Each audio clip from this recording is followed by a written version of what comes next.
those were the days of Vietnam, the days of the hippies, the days of the protests. And a lot of these young fellows felt that way.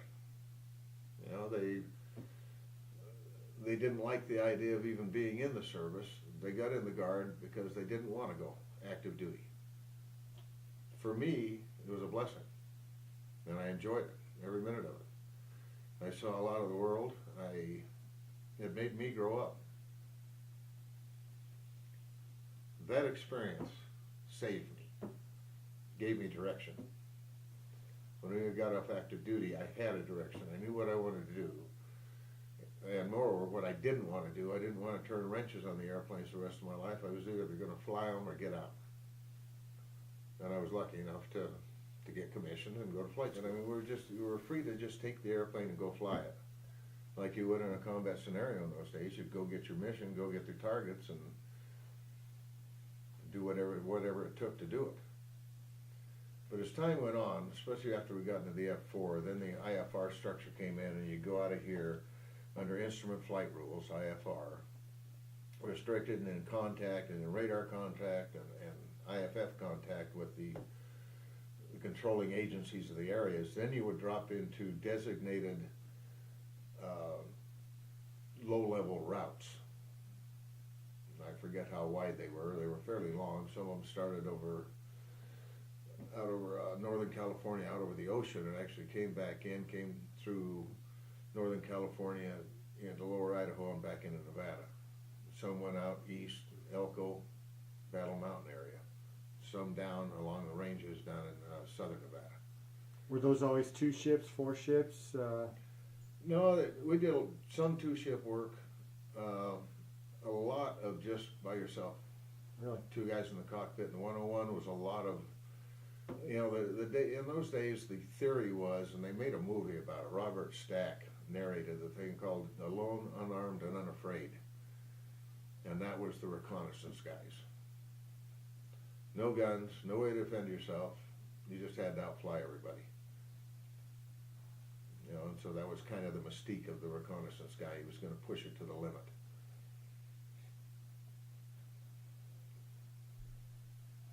And most of us did. Let's switch gears a little bit. What was your most difficult experience as a pilot? Or your worst experience? Well, I had a couple of emergencies that were a little disconcerting, like a cockpit fire.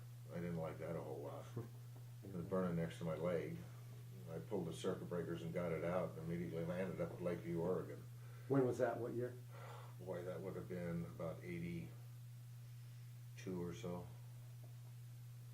You know, that was not a good experience, that one. In 101s, I had one I was on final, and I had a 101 almost pitch on me, which meant certain death.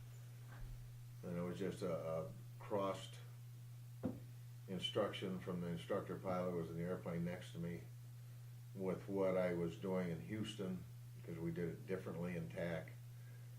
And I was losing airspeed like crazy. It was starting to pitch. I was riding the buffet to the ground. And luckily the burners lit and I came out of it. So there were a couple times that, you know, it turned from fun to fear, basically.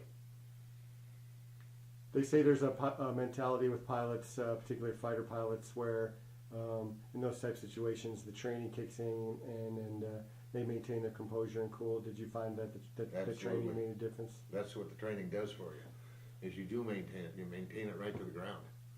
You don't have time to get weak until after you've landed. Then your knees can shake a little bit.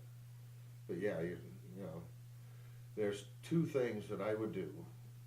One, when something like that was happening, I reach up and push the button on the clock and start timing.